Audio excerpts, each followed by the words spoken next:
Let's go to Queensland now. Joining me is One Nation Leader Pauline Hanson. Senator Hanson, great to have you with us. Where are you? I'm in Maryborough, Steve, and I got to tell you this. We're setting up to do the film here, so a staffer came from the council and has told me that I can't film here next to Mary Poppins because they're apolitical and told me I shouldn't be here. I told them, get lost, I'm doing the interview here. They said, well, we're going to ring the police. So if the police turn up and you see a confrontation here, you know what's happening with it because Mary Poppins is apolitical and I shouldn't be actually doing the interview here. So anyway, I've got to show you this. This is from one of the locals. Wow, that's one fantastic. Of my own Mary Poppins, so they did it up for me. Yes, but it is, isn't it? So anyway, that's where I am. So if you see confrontation that happens, I refuse to move away because Mary Poppins is apolitical. Just tell the police that you're live on Sky and we'll see what happens. And it would make great television for me, Pauline, if you can organise it. Well, they've gone away to ring them anyway, Steve, so we'll see what happens. And I thought, I'm sick and tired of being bullied around. I'm sick and tired of these people. This is the second time today, Steve, I went to the old TAFE. It was built about 9 years ago. It's sitting there in rack and ruin. Do you know, I went on the property to actually have a look at it. I was told by a security guard, you're not allowed to come here. And I said, I'm here as a Member of Parliament. I want to know where the taxpayers' dollars are going. This facility's sitting here, but you can't. I'll call the police. I said, good, call the police. I said, because I'm going to have a look around. Now I know we've got this facility that possibly could be used for whether it's for emergency housing, for aged care, for educational purposes for 9 years. And this facility would cost millions and millions of dollars to build.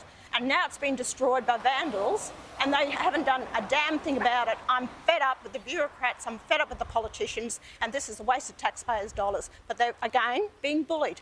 This town is run by a bunch of bullies who don't want to see One Nation here. Well, we are going to be a threat to them.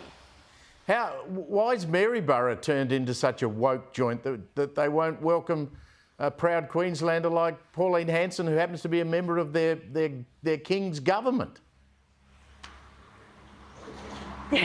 Go figure. And the whole fact is that a couple of years ago, we actually pulled 47% of the vote. It's Labor held. They're terrified of losing the seat. And there are a bunch of bullies up here. So anyway, I'm not standing for it, either as my candidate, Taryn, who's absolutely fantastic, small business owner here.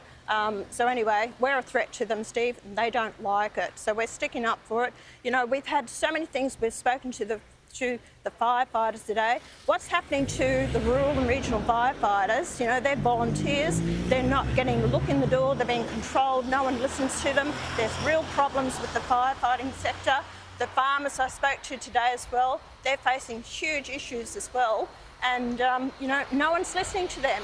We're losing the farming sector, Steve. It's, you know, one thing after another that I'm hearing from the public. And it's very important that I get around and talk to people. They've lost faith in the politicians. They want someone to listen to them. And if we get in there, we intend to really start pushing many issues that are concerning the Australian people. Well, the great thing is that you get out and do this. I mean, one of the problems we're going to have in regional Australia, I've been talking about it since the beginning of the year on Sky, is that local councils like the one you're talking about there, they're in charge of planning permits.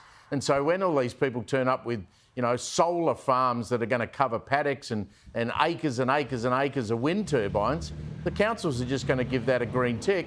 And suddenly the regional people who treasure the place that they live are going to have no control over it.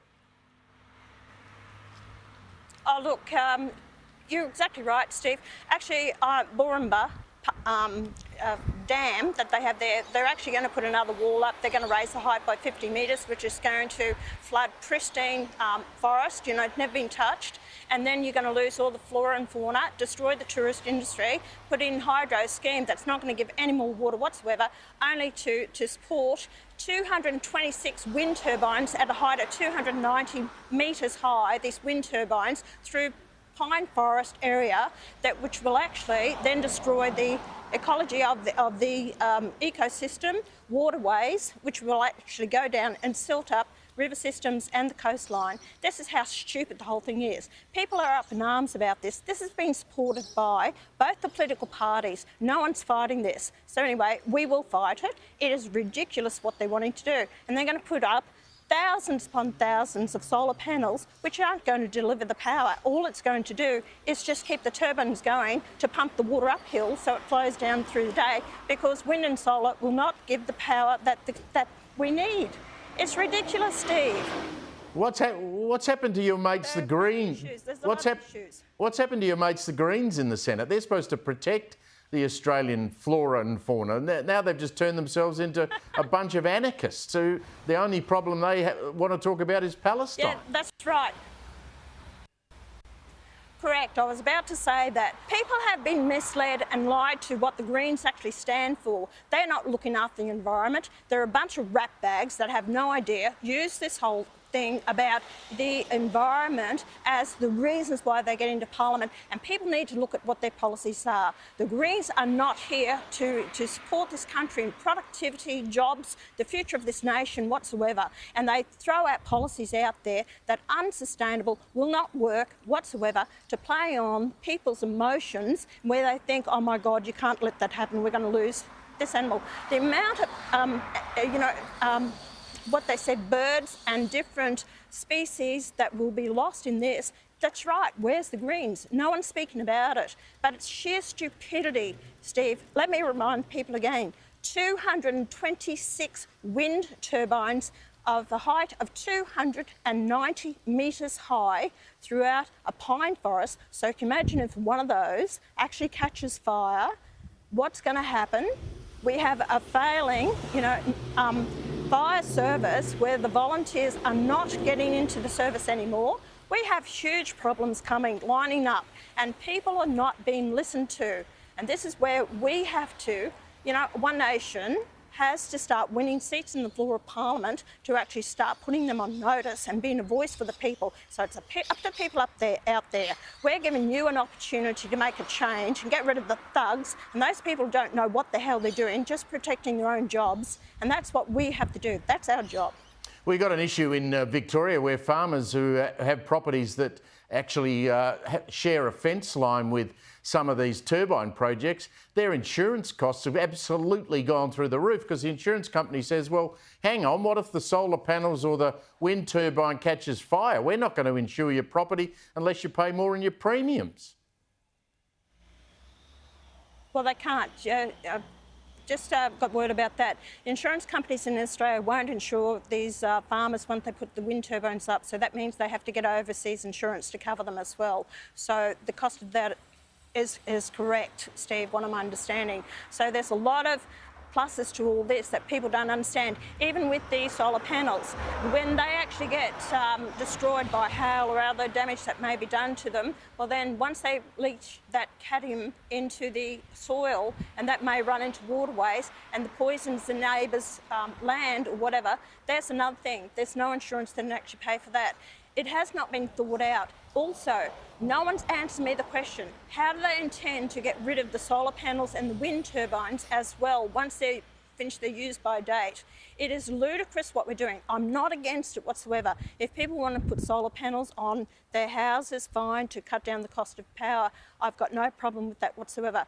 Don't destroy prime agricultural land. Don't destroy pristine forests. Don't put in stupid plans for a hydro system that will not deliver one more power to the people just because you're going to get rid of coal-fired power stations that gives us the dispatchable power that we need 24/7.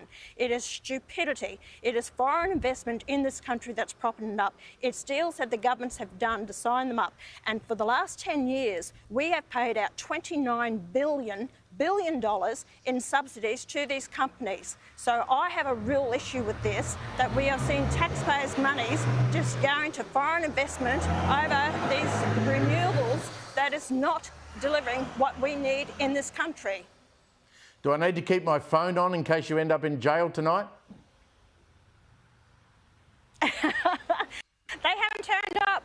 So she got on the phone straight away, don't worry about that. But anyway, I think they're thinking twice about it, because I'm not a pushover, and no one is going to bully me or tell me when I know I'm in my rights, and I can stand here beside my mate Mary Poppins and I'm having this interview with you. So anyway, that's the way it is, but I've got A lot of people waving to me on the way. They're loving seeing me here. So anyway.